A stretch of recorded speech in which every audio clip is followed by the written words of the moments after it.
Good morning, this is Newsline Weekend on radyo natin to 103.5 News FM. I'm Raymond Kaibigan. In the headlines,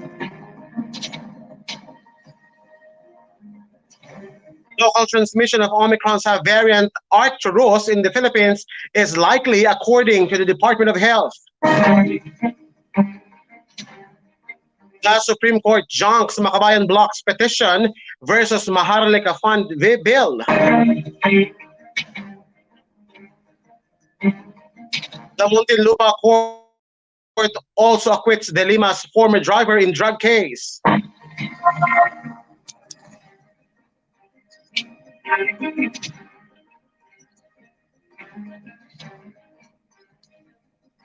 Marcos thanks Timor-Leste for denying Tevez asylum bid.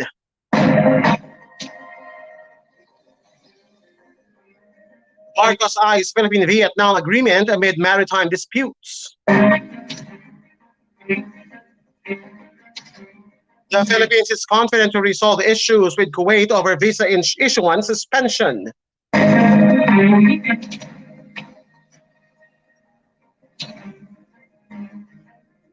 Agriculture executive says El Nino has positive effect on some areas.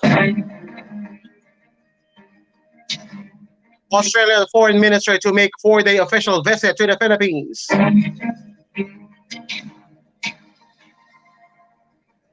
Injured Katanan settles for silver in women's foil.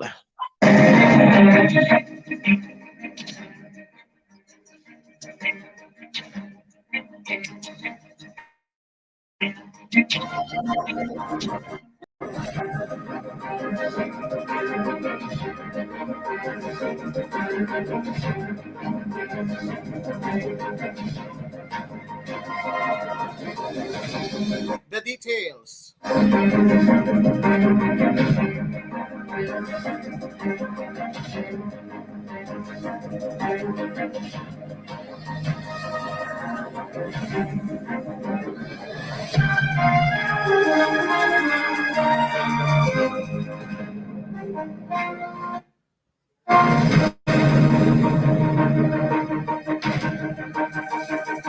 Local transmission of Omicron subvariant Arcturus in the Philippines is likely, according to the Department of Health.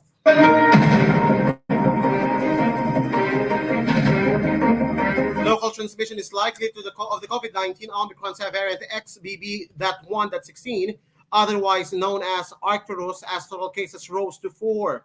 In a statement, the Department of Health, or DOH, said 4 XBB.1.16 cases have no links to international cases or no known history of exposure. With that, the DOH reiterates that COVID-19 is here to stay and we must continue to learn and live with a virus. Hence, certain measures and protocols must be in place to help mitigate virus transmission and mutation, the department said. In the latest report on April 12 to 19, showed that 3 more Arcturus cases were recorded in Western Visayas. Tagged as a variant of interest by the World Health Organization, the country recorded its first case of XBB.1.16 in April in Iloilo in Western Visayas. The DOH later reported that the first XBB.1.16 case had no symptoms and already recovered. The WHO said that XBB.1.16 does not seem to be causing more severe illness despite spreading faster than the other Omicron variants.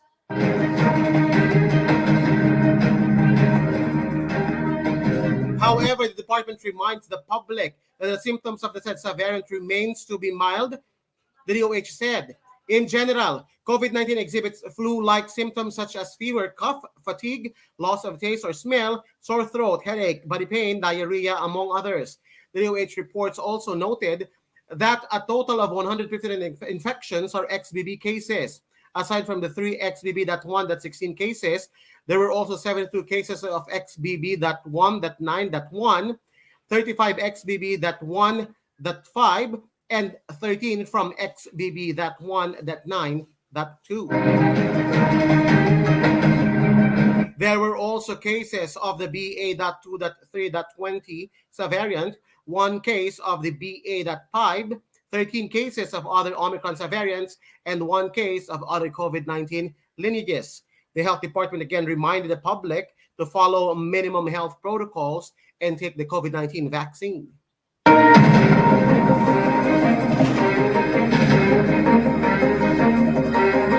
Meanwhile, the Supreme Court junks Makabayan Bloc's petition versus Maharlika Fund bill.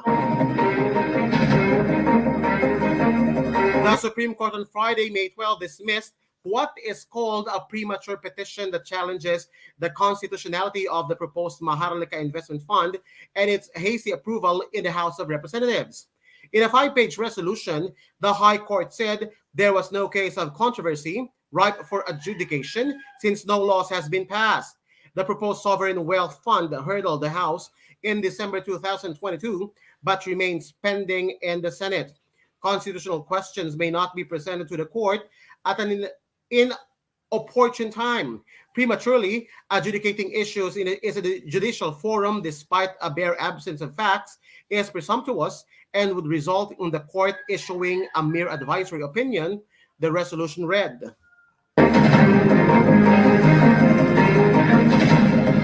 In its petition filed in February, the Progressive Makabayan Bloc requested a High Court to nullify both President Ferdinand Marcos Jr.'s certification of the Maharlika Fund bill as urgent and the bill's subsequent approval on third and final reading at the House.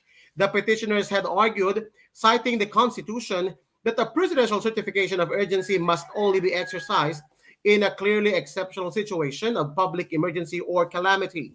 The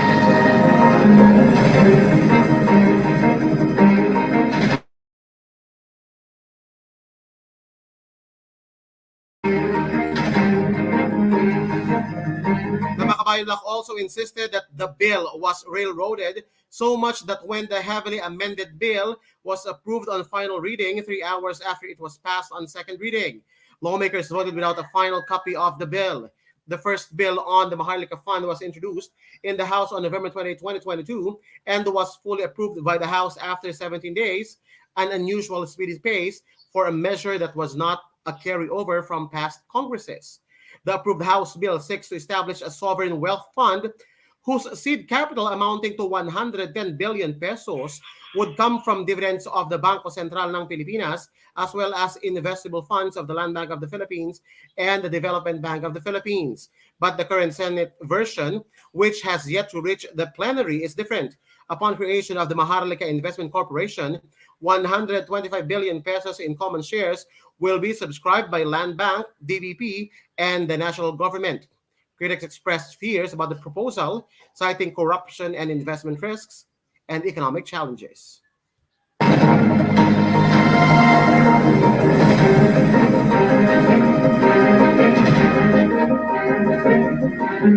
The Muntinlupa court acquits De Lima's former drug driver in drug case.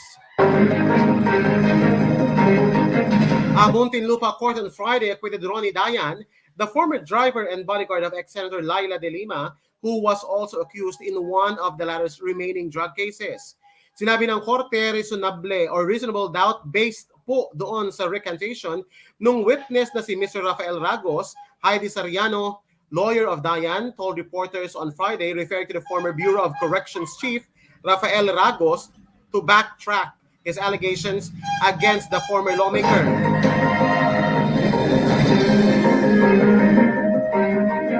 Yun po ang nag-establish ng reasonable doubt sa participation po ni former Senator Laila De Lima at ni Ronnie Dayan, Soriano added.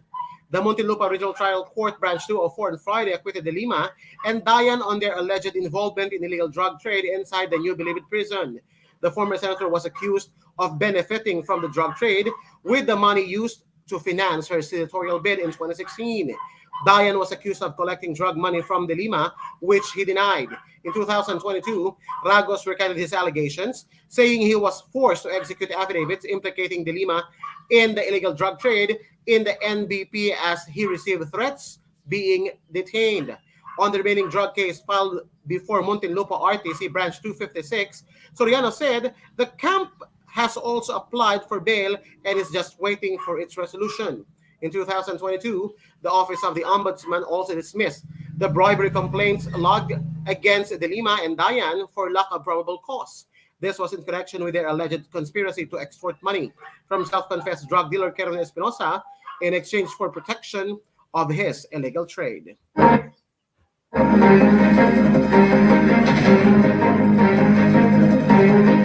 Meanwhile, Marcos thanks Timor-Leste for denying Teves asylum bid.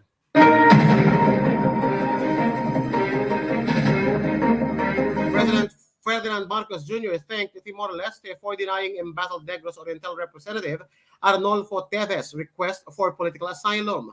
Marcos said the rejection makes it easier for Philippine authorities to bring the suspended congressman back home.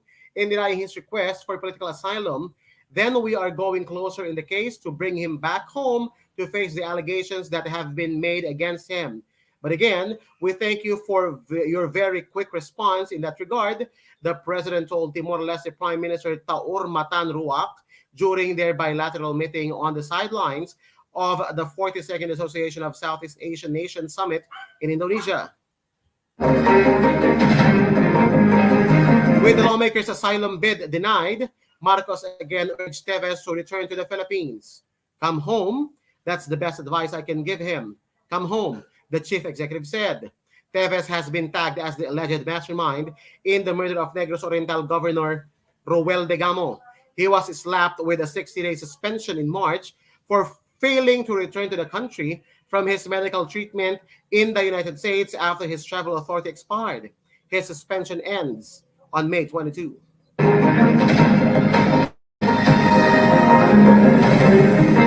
Coming up next on Newsline Weekend. The Philippines is confident to resolve issues with Kuwait over visa issuance suspension. Agriculture executive says El Nino has positive effect on some areas. Australian foreign minister to make 4-day visit to the Philippines. And the injured Katantan settles for silver in women's foil.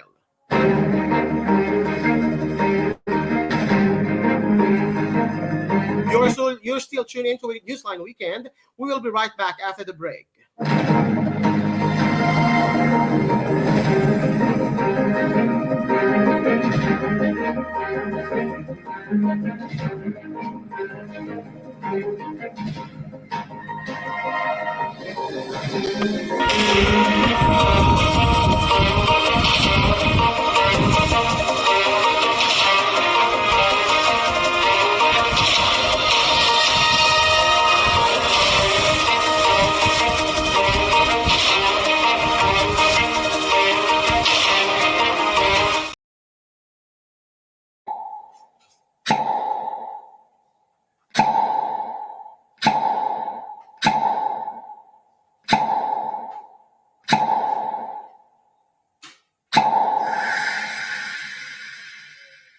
Have a Sprite and cheer for Sonia.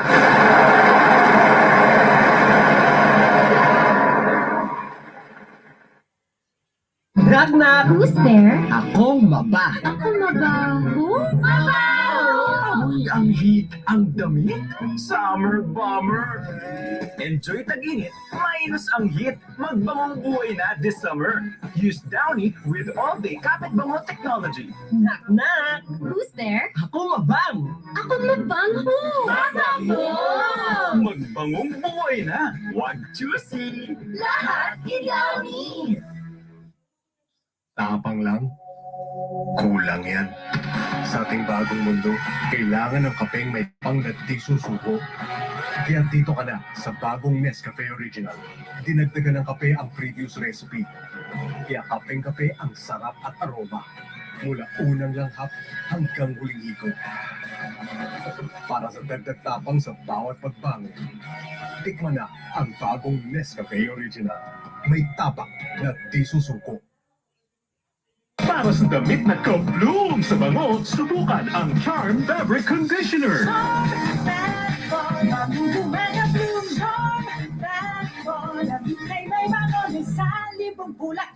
Charm Fabric Conditioner with Stay Fresh Technology. Damit ay ka-bloom sa bango.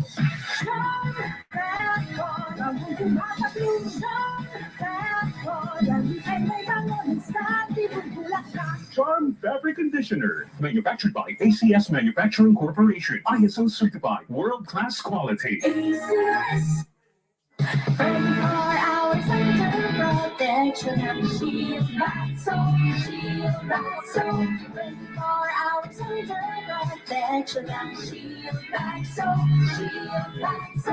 Protektahan ang kalusugan ng pamilya. Mag-Shield Bath Soap regularly. Kills 99.9% ng germs at recommended by the Philippine Nurses Association.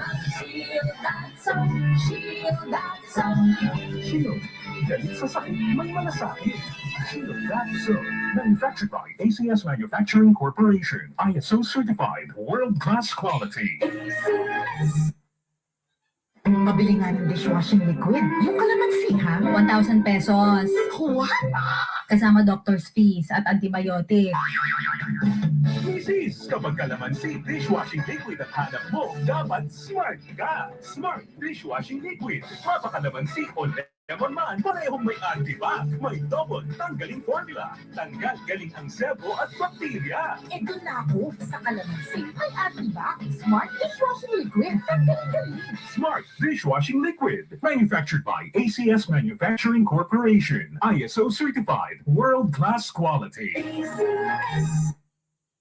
Pride Bar Blue, hindi lang puti, kisla puti. Pag nilaban sa Pride Bar Blue, ang puting damit ay magiging Mas puti ito, mas puti ito, mas puti ito.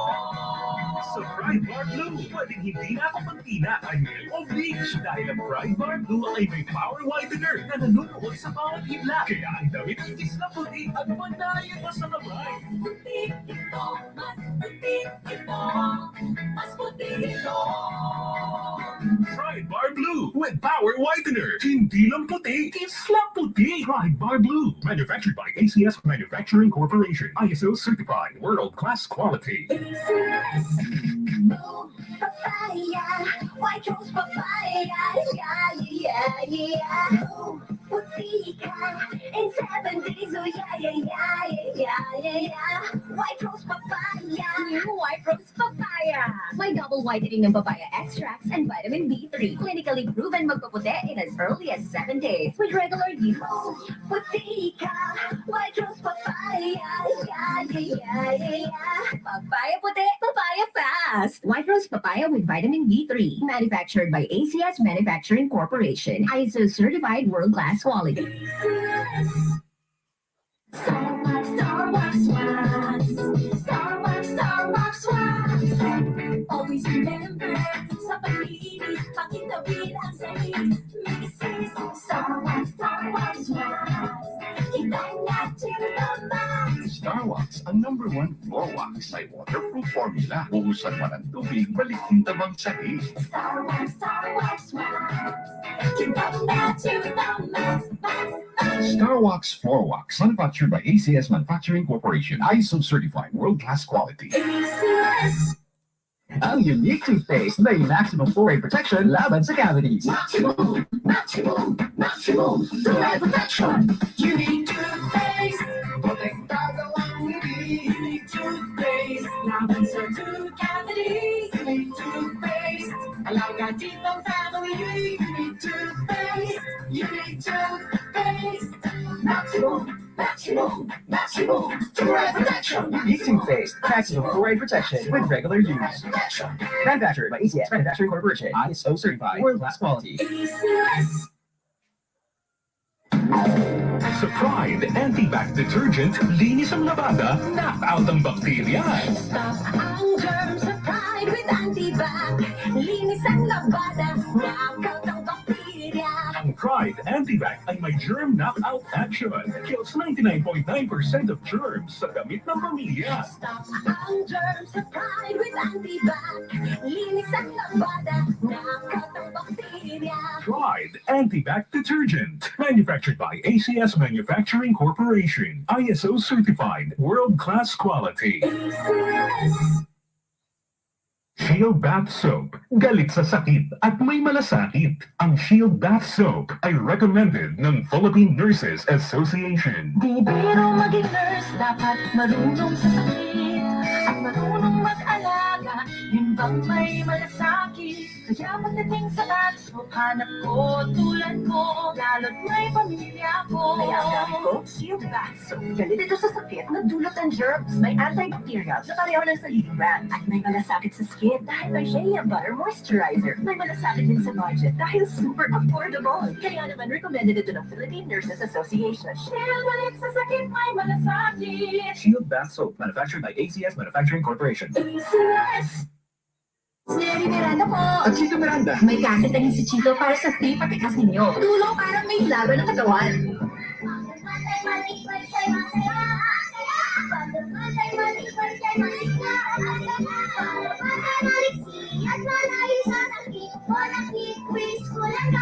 With a balanced diet and healthy lifestyle, wanna keep preschool free plus. Maraming plus, tulong para may laban ng katawan. And Miggy Miranda. Kaya si Miggy, smile. Ngayong 3 plus na si Miggy, marami na siyang gustong gawin. May wise choice, wanna keep preschool free plus.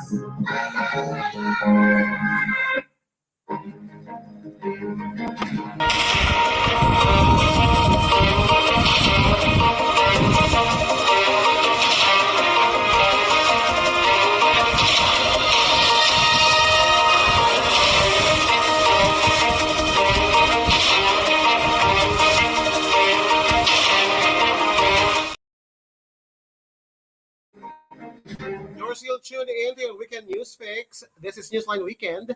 I'm Raymond Kaibigan.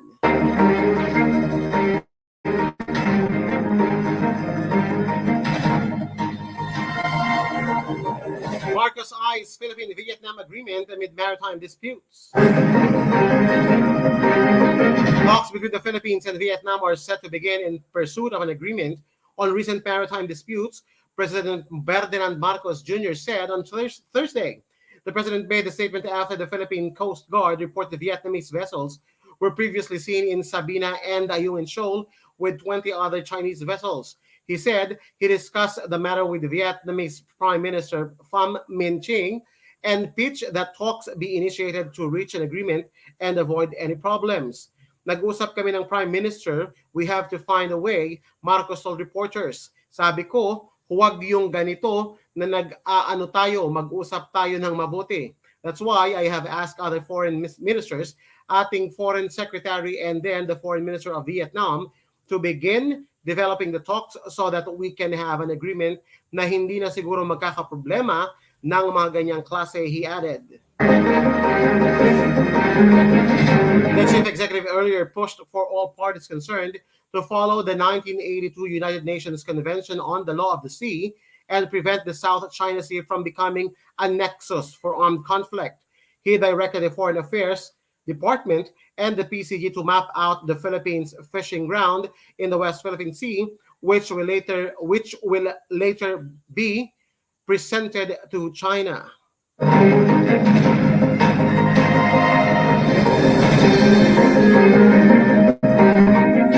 Philippines is confident to resolve issues with Kuwait over visa issuance suspension. The government said on Friday it is ready to resolve any issues with Kuwait over the visa issuance suspension. In a statement, the Department of Foreign Affairs said Kuwaiti has informed Manila of its decision suspending the issuance of new entry visas for newly hired Filipinos effective immediately. The agency did not state Kuwait's reason for the visa issuance suspension. The DFA said the government would discuss and resolve the bilateral issues in an amicable manner.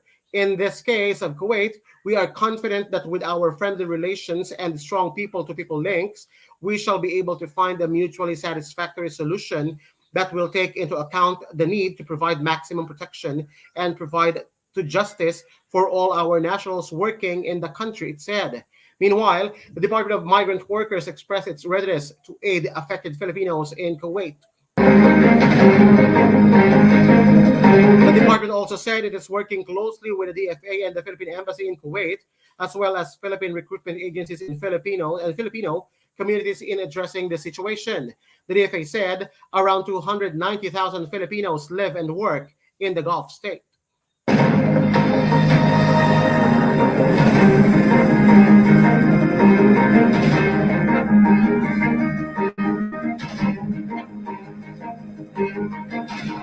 An agricultural executive says El Nino has positive effect on some areas.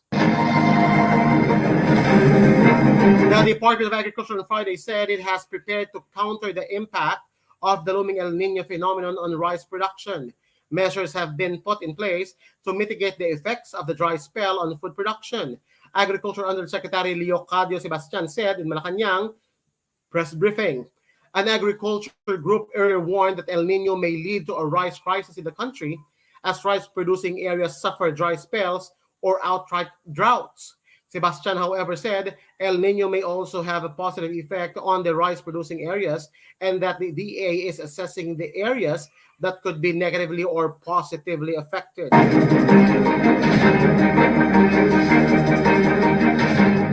The El Nino phenomenon, which reduces rainfall in many areas in the Philippines, is expected to hit the country in the last quarter of this year or the first quarter of 2024.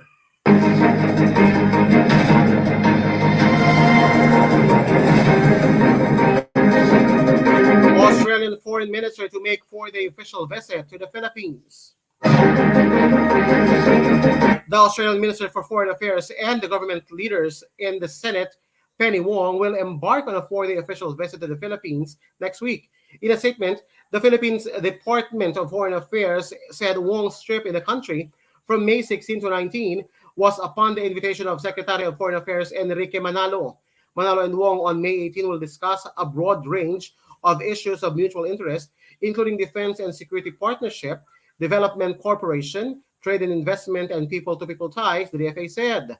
The meeting will allow the Philippines and Australia to assess the current state of their bilateral relations and chart the course for further collaboration, it added. The DFA also sees Wong's upcoming trip to the Philippines as an opportunity to strengthen the friendship between the two countries, which have been long-standing bilateral relations that started in 1946. The Australian envoy's visit to the Philippines will be her first since assuming office in May last year, following the election of Prime Minister Anthony Albanese's Labour government, according to the DFA. And in sports, injured Ketantan settles for silver in women's foil. Defending champion Samantha Ketantan injured her knee in the semifinals and settled for the silver medal when she could no longer continue in the 32nd Southeast Asian Games fencing tournament at the Hall D of the OCIC Wedding Center in Kroy, Changyar district in Phnom Penh. Ketantan's woes started after she fell on that mat moments after securing a point that sent her into the women's foil finals. A cartilage seemed to have popped behind the back of her left knee when she moved after she longed at semis for Kimmy Chong of Singapore. After a short rest, Ketantan still found the courage to continue as she took the last 2 points to beat Chong 15-6 and set up a return showdown with her last year's opponent, Maxine Wong, also of Singapore. Sadly, Katantan never got to play a rematch with Wong, who eventually won the gold medal after the country's top Filipino fencer succeeded on advice of her coach and medical professional, who told her to not make her injury any worse. Katantan, with her knee wrapped in bandage, followed the advice and no longer engaged Wong in what could have been an exciting finals rematch. National coach Ramil Adriano said they were waiting for the showdown in Wong or with Wong to happen again.